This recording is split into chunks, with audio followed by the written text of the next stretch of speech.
على محمد وعلى آل محمد كما صليت على إبراهيم وعلى آل إبراهيم إنك حميد مجيد. اللهم بارك على محمد وعلى آل محمد كما باركت على إبراهيم وعلى آل إبراهيم إنك حميد مجيد. Qu'Allah agrée notre prière, qu'il nous pardonne nos péchés, qu'il nous guide sur son droit chemin et qu'il nous laisse mourir avec la foi. Notre thème sera l'invocation à faire lorsque on a aperçu le croissant lunaire. Alors Allah subhanahu wa ta'ala, il a voulu qu'on prenne le prophète comme notre modèle.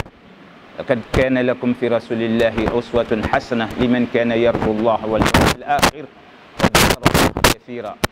Il dit, vous avez en ce messager le meilleur des modèles pour celui qui veut avoir l'agrément d'Allah subhanahu wa ta'ala, pour celui qui veut être sauvé le jour de la résurrection. Dieu nous dit de prendre le prophète sallallahu alayhi wa sallam comme notre modèle, et pour celui qui veut invoquer Allah subhanahu wa ta'ala. Donc le meilleur des zikrs, ça vient de Dieu lui-même qui va mettre dans son livre qui est le Coran, ou bien il nous dit écoutez le messager par rapport aux différentes circonstances de la vie. Le prophète sallallahu alayhi wa sallam, dans toutes les circonstances, il avait des invocations, chers frères. Et donc lorsque vous suivez les invocations du prophète sallallahu alayhi wa sallam, ça vous amène à être en contact permanent avec Allah subhanahu wa ta'ala. Vous n'avez pas forcément besoin d'un chapelet pour vous rappeler de Dieu. Donc le prophète sallallahu alayhi wa sallam, j'ai dit bien pour toutes les circonstances de la vie, il avait des invocations et il les a diversifiées pour nous permettre d'être à l'aise. C'est-à-dire pour chaque circonstance, le prophète pouvait avoir 2 ou 3 ou 4 même doigts. Et si toi tu n'as pas connu cette version, tu peux connaître l'autre version. Voilà, donc pour dire que Allah subhanahu wa ta'ala, il nous a trouvé le meilleur des modèles, qui n'a pas failli du tout à sa mission. Il a tout fait pour que on n'ait pas d'argument contre lui. C'est-à-dire il est venu, il a rempli sa mission. Alors quand il voyait, il apercevait le croissant lunaire, alors il disait Allahu Akbar, Allahu Akbar, Allahu Akbar 3 fois. Allahumma uhillahu alina bil amni wal iman was salamati wal islam wa tawfiq lima tuhibbu wa tarda. Alors il va voir le croissant lunaire et il commence par les takbirat. Le fait de dire Allahu Akbar, Allahu Akbar, Allahu Akbar, qui signifie Dieu est grand, Dieu est grand, Dieu est grand. Le croyant, tout ce qui t'entoure a été créé par Allah subhanahu wa ta'ala. Donc la lune, le soleil et les autres créatures sont des signes pour nous démontrer qu'effectivement Allah subhanahu wa ta'ala, il est existant. Depuis que la lune est lune, on n'a jamais entendu qu'un pays a revendiqué que c'est elle, disons que c'est lui, ou ce sont eux qui ont créé la lune. Les puissances qu'on connaît, ils ne vont jamais te dire que c'est eux qui ont créé la lune. Ils ne vont jamais te dire que c'est eux qui ont créé le jour, la nuit, le soleil. Donc, en voyant un signe de Dieu, on magnifie Dieu pour démontrer que nous, on ne se prosterne pas ni pour le soleil, ni pour la lune, ni pour les autres choses. Donc, en regardant, le prophète, il commence par cette bonne manière de faire pour ne pas que ceux qui vont le voir en train de regarder le croissant et faire des doigts, que ceux-là pensent que peut-être il est en train d'invoquer autre Dieu. Donc c'est Allah qu'on doit magnifier dans toutes les grandes circonstances. C'est pourquoi lorsque quelqu'un pose un acte dans notre religion, les hommes n'applaudissent pas. Quand quelqu'un pose un acte qui t'a marqué, qui t'a émerveillé, alors tu dois dire Allahu Akbar. Pourquoi? Parce que c'est Dieu qui a créé cette personne, qui lui a donné l'intellect, qui lui a donné l'intelligence de poser cet acte. Donc ce n'est pas la peine d'applaudir comme on voit les autres le faire, mais toi tu dois magnifier Dieu qui a créé ce frère ou cette sœur ou cette personne et qui l'a amené aussi à poser cet acte. Alors en magnifiant Dieu, tu as des récompenses. Quand tu dis Allahu Akbar une seule fois, avec foi, Le prophète dit la récompense remplit la balance le jour de la résurrection. Donc ici, la lune qu'on est en train de regarder, on vient d'apercevoir le croissant lunaire. Alors c'est dans tous les mois. Mais comme le mois qui arrive, c'est le plus grand des mois, c'est pourquoi c'est bien de faire cette révision-là.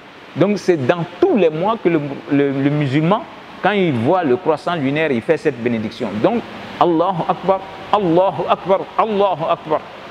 Dieu est grand, Dieu est grand, Dieu est grand. Allahumma uhillahu alina bil amn wal iman. Seigneur, nous te demandons que ce mois-là soit un mois de sécurité. Un mois de sécurité. Parce que c'est dans la sécurité qu'on peut mieux adorer Allah subhanahu wa ta'ala. Lorsque vous avez la sécurité dans votre pays, la sécurité dans votre boulot, la sécurité dans votre quartier, dans votre environnement, ça vous amène à adorer Dieu avec l'esprit tranquille. Et donc, au début du mois déjà, toi tu dois demander à Allah subhanahu wa ta'ala qu'il fasse que ce mois que toi tu vas commencer à vivre, qu'Allah fasse que ce soit un mois au cours duquel il y a la sécurité pour toi et tous ceux qui te sont chers. C'est pourquoi si tu mets au pluriel, c'est bon. C'est-à-dire que tu as l'intention que ce soit pour tes parents, que ce soit pour tes compatriotes, que ce soit pour ta femme, tes enfants. Donc, Seigneur, fasse que ce mois-là soit un mois de sécurité. Un mois de foi. Voilà, l'iman, c'est la foi. Parce que la foi que nous avons, souvent, elle baisse. Souvent, Dieu fait que ça s'augmente. Et c'est pourquoi le prophète lui-même, sallallahu alayhi wa sallam, lui qui avait foi que tout le monde, wallahi, après chaque prière, il demandait à Allah subhanahu wa ta'ala de rendre sa foi stable. Que sa foi ne soit pas chancelante. Allahumma ya muqallib al-qulub thabbit qalbi ala dinik. Seigneur, toi qui as nos cœurs et qui les fais, que tu les déplaces à ta guise. Seigneur, aide-moi à être stable avec cette religion. Fasse que mon cœur soit stable avec la foi. Après chaque prière, le prophète avait des multitudes de doigts comme ça. Et ça, c'est très court pour vous dire que lorsque on voit le début du mois aussi, on doit demander à Allah subhanahu wa ta'ala qu'Allah fasse que notre foi reste avec nous au cours de ce mois que nous allons débuter. Donc, il ajoutait ensuite wassalamati wal islam. Donc, il demande à Dieu, Seigneur, fasse que ce mois-là soit un mois de paix, un mois au cours duquel il n'y aura pas de guerre. Parce que, wallah, si le mois n'est pas un mois de paix, il peut surgir une guerre. Vous ne vous attendez pas à cela. Des ennemis de votre pays, peut-être qu'ils en veulent à votre pays. Ils vont venir s'attaquer au pays. Vous voyez? Ou bien, tu es dans une ville, ben, ça peut être la ville, il peut y avoir, c'est-à-dire des troubles. Les jeunes du quartier ou bien de la ville, ou les gens de différentes ethnies vont s'entretuer. Et on sera obligé de fermer les lieux de culte et tout ça. Donc le croyant, quand il voit le début d'un mois, comme lui ne sait pas ce qui est caché, donc il s'adresse à Allah subhanahu wa ta'ala. Donc Seigneur, fasse que ce soit un mois que nous allons écouler, nous allons vivre dans la paix. Qu'il n'y ait pas de trouble pour mon pays, ni dans la ville où je me trouve, ni dans ma famille, parce que toi et ta femme, les gens peuvent même être en paix, mais si chez toi à la maison il n'y a pas la paix là, même pour aller prier, ça sera problème. Donc quand tu parles de paix ici, ça englobe tout, ça englobe ta propre famille, ça englobe aussi c'est le quartier, la ville où tu te trouves et même le pays. C'est comme tu es en train de prier pour ton pays. Donc il poursuit en disant wassalamati wal islam. Seigneur, fasse qu'on puisse pratiquer notre islam. Et l'islam, c'est la soumission à Dieu. Seigneur, je te demande de m'aider afin que je reste soumis à toi-même qui est le Dieu créateur. Donc l'islam, c'est le fait d'accepter d'être à l'ordre de Dieu. Voilà, c'est ce qui fait la beauté de notre religion. C'est-à-dire, on n'a pas dit mohammédisme, comme tisme qu'on voit sur plein de choses. Mais on a dit islam, l'islam, l'islam. C'est-à-dire, lorsque tu acceptes cette religion, tu ne prends d'ordre que de Dieu. Et tu es soumis qu'à Allah subhanahu wa ta'ala. Et c'est lui seul que tu dois adorer. Donc ici, chaque mois, tu dois demander à Allah subhanahu wa ta'ala qu'il fasse que tu restes soumis à Allah lui-même. Parce que venir prier, gêner, lire le Coran, wallah, ce n'est pas parce que tu es de telle famille ou bien tu es très intelligent. Non, c'est par la grâce d'Allah subhanahu wa ta'ala. C'est pourquoi après lors de chaque appel à la prière, lorsqu'on t'invite en disant hayya ala salat, venez à la prière, hayya ala al-falah, venez à la félicité. Le prophète là, il ne disait pas la même chose, mais il disait la hawla wa la quwwata illa billah, point de force, ni de puissance que par Allah. Si je peux aller répondre à l'appel, laisser mon bureau, laisser mon commerce et aller faire la prière, Allah, c'est parce que toi, wallahi, c'est toi seul qui peux donner la force et la puissance et la foi d'aller participer à cette prière. Subhanallah. Vous voyez combien de fois le prophète sallallahu alayhi wa sallam, chaque fois qu'il pose un acte, wallahi, vous allez trouver qu'il y a des sagesses derrière. Voilà, l'appel à la prière, il a dit répondez. Ce que le muezzin va dire, vous devez réciter la même chose. Mais ici, il va changer parce qu'on t'a dit venez. Voilà, donc si toi tu peux quitter ton bureau, ton commerce, arrêter tes activités pour venir répondre à l'appel de Dieu, c'est parce que Dieu, il t'a donné la foi, Dieu, il t'a donné la santé, Dieu, il t'a donné l'esprit de répondre. Donc, qu'Allah ait pitié de nous et qu'il nous accorde ces choses que nous sommes en train de dire. Et je le dis bien, c'est au début de chaque mois. Ça ne doit pas être le Ramadan seulement. C'est au début de chaque mois que le croyant fait ses bénédictions. Wa tawfiq lima tuhibbu wa tarda, qui signifie, Seigneur, je veux que tu m'amènes à la droiture et que tu me dresses. Parce que l'être humain, on est souvent capricieux. Donc, Seigneur, donne-moi la voie qui t'agrée. Fasse que tout ce que toi, Dieu, tu vas aimer, que ce soit facile pour moi. Donc, c'est toi qui m'amène à la droiture. C'est toi qui fait que je peux arriver à faire ce qui te plaît, Seigneur. Donc, wa tawfiq lima tuhibbu wa tarda, amène-moi à tout ce que tu aimes et que tu agrées. C'est Dieu qui facilite son adoration pour l'être humain. Donc, ici, une fois de plus, il est en train de démontrer à la fin de la doua que Seigneur, moi, je ne suis rien. Wallah, et si je peux prier, je peux gêner, je peux te craindre au moment où personne ne me voit, Seigneur, c'est parce que toi, Dieu, tu l'as voulu. Donc, c'est pourquoi il est en train de demander à Dieu de l'amener à faire ce que Dieu lui-même aime et ce qu'il agrée.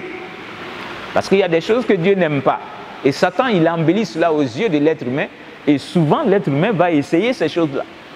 Et c'est après qu'il va se ressaisir et il va faire le vrai repentir. Donc, il revient vers Dieu repentant. Parce qu'il sait ce qu'il a fait là n'est pas bon. Alors, le fait que tu puisses arriver à faire ce qui plaît à Dieu, wallah, et ça aussi, c'est une grâce de Dieu. Ça vient de ton Seigneur et tu dois l'en remercier. Donc, wa tawfiq lima tuhibbu wa tarda.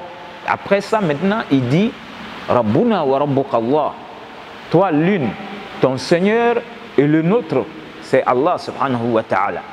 Et il le dit pour que si toutefois quelqu'un l'a vu en train de regarder le croissant lunaire et formuler cette bénédiction, que la personne ne pense pas non plus qu'il est en train d'adorer une créature alors qu'il dit qu'il est l'envoyé de Dieu. Donc, il achève en se rassurant lui-même. Je regarde la lune, ceux qui sont en train de l'adorer quelque part sur la terre là-bas, moi je n'adore pas la lune, mais je suis en train d'adorer le créateur de la lune et des astres. Voilà, donc cette bénédiction, elle est fondamentale, c'est-à-dire que le croyant n'attend pas la fin d'une année pour écrire des cartes pour pouvoir formuler les vœux. Alors le croyant, c'est dans toutes les circonstances. Pour dire qu'au début de chaque mois lunaire, vous devez mémoriser cette bénédiction et pouvoir la faire. D'autres vont dire, ah vraiment c'est long, c'est ceci. Si tu ne peux pas connaître en arabe, tu peux la faire dans la langue que tu maîtrises. Mais je préfère, chaque fois que le prophète a fait une bénédiction, pour la mémoriser dans sa langue et réciter comme lui.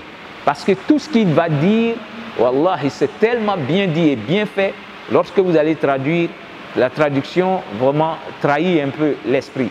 Donc qu'Allah ait pitié de nous, qu'il fasse qu'on puisse voir ce mois béni de Ramadan en parfaite santé et avec beaucoup de foi. Donc qu'Allah ait pitié de tous nos défunts qui sont partis, parce que Dieu fait que tous les jours, il y a des gens qui vont naître et il y a d'autres qui vont quitter cette terre de dunya. Donc qu'Allah fasse que le jour où nous allons quitter, que notre dernière phrase soit La ilaha illallah Muhammadur Rasulullah sallallahu alayhi wa sallam. Subhanakallahumma wa bihamdik. نشهد أن لا إله إلا أنت نستغفرك ونتوب إليك. سبحان ربك رب العزة ما يصفون والسلام على المرسلين والحمد لله رب العالمين.